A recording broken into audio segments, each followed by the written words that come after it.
Let's do it. Hello there, you little demons. Jules here for WhatCulture.com, back again with another episode of the awesomely named and awfully hosted Choose Your Own Adventure, the weekly medieval-themed format where I, the crown Jules of WhatCulture.com, take a list chosen by you. Yes, you, the person who is surprisingly cold all of a sudden. It's been a cold snap here in the UK, so I'm wearing my extra fluffy PJ bottoms that you'll never see. Yes, you get to decide what list I dole out to you each and every week, and as I furiously look for my kazoo, we have none other to thank than Igitac, or IGI-TAC. I don't know how to pronounce your name, but I am very grateful for your suggestion of video game prologues that go on for so very long that you swear that they were their own game in themselves. Because the phrase, "it takes a few hours to get going," is something that should only be heard when I'm describing my lovemaking, because in any other context, that's not too great.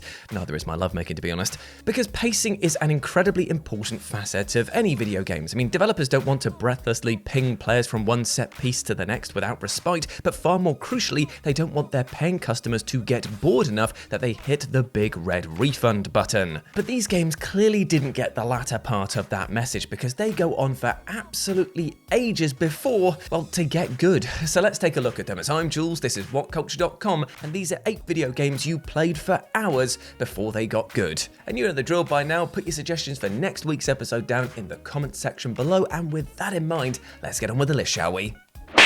Number 8, Assassin's Creed III. Now, Assassin's Creed 3 pissed a lot of players off right out of the gate for one simple reason.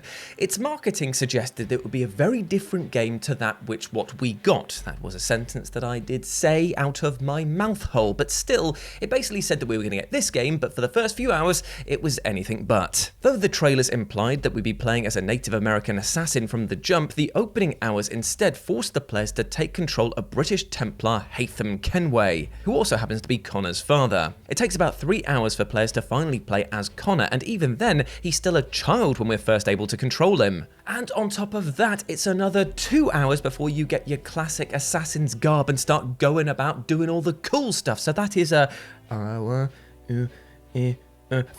hours worth of stuff before you get to do the thing you wanted to do. And that's too much.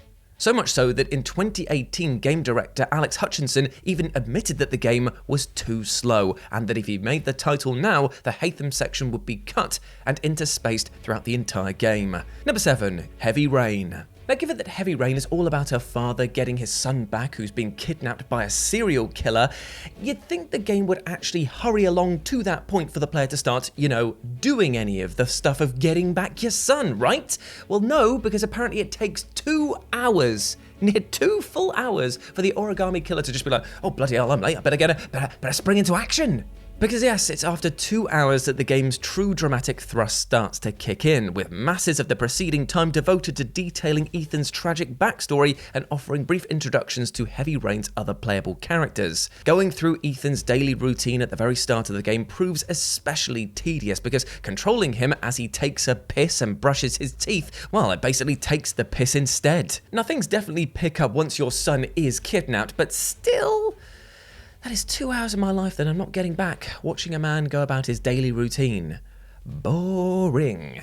Number 6, Yakuza 3. Now, it feels terrible bad-mouthing a Yakuza game because they are incredibly silly and incredibly fun and incredibly incredible, but still, Yakuza 3 is definitely the weakest of the bunch, and I will tell you why, Simon Miller, who has preemptively said why, slappy slap, slap, slap, slap, is because it takes its damn sweet time getting to the actual story. Now, the first 3 hours focus on Kiryu running the Morning Glory orphanage, and while there's absolutely value in the game familiarizing the players with the orphanage's young residents from the start, it goes way overboard. There's a shocking lack of combat in these opening hours, with the player instead forced into an array of tedious fetch quests and general busywork until they finally travel to investigate a near assassination attempt and the story proper kicks off. Now, it is actually quite common for the Yakuza games to languish and take their times detailing story elements that most other franchises would just be like, yeah, that's a footnote in the greater story, but still, this is an especially enduring test of our patience. Enough so that it feels like an honest-to-God chore. And between this and the woefully dated gameplay and even the recent remaster, Yakuza 3 is the card-carrying black sheep of this series for good reason. Number 5. The Legend of Zelda: Twilight Princess. Now, lots of people love The Legend of Zelda Twilight Princess, and with good reason. It's got some memorable characters, it's got some great boss battles, it's got some beautiful art stylings and weird monster gribblies. It's cool. But you know what people don't like? 2-hour-long prologues. That I can say for certain. The game kicks off by forcing players to hang out with the village's locals and perform generic fetch quests and tasks, like catching fish for example, and it's actually closer to 3 hours before you actually end up in the first dungeon. Had this been a brief 20 to 30 minute sequence which onboarded players while presenting a sense of Link's community, it could have been pretty charming, but extended 2 hours, it feels like doing a job that you're just not getting paid for. And apparently this was all down to Miyamoto, who basically wasn't sure if people would get on board with the Wii's new motion control system, so saw an original tutorial and then asked for it to be extended by 3 times its normal amount.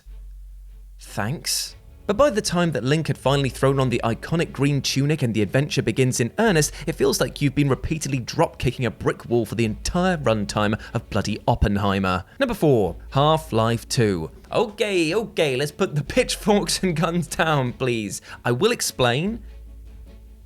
Please?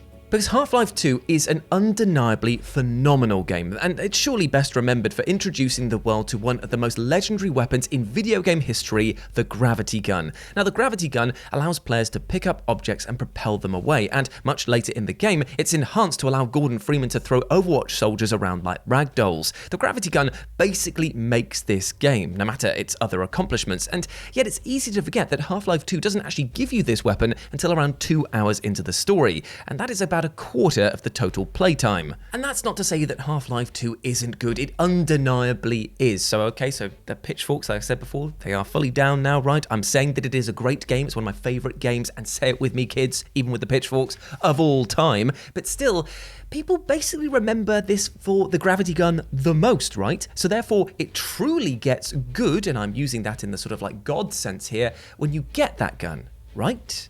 Right? Tell me where I'm wrong. Tell me where I'm wrong. And so everything else kind of just feels like a prologue leading to that point. But once you get that sweet, sweet 0-point energy field manipulator in your hands, that's when Half-Life 2 really begins. Number 3, Pokemon Legends Arceus. Now at this point in time, right, so Pokemon games, you can get your pitchforks out for this one, I don't even care.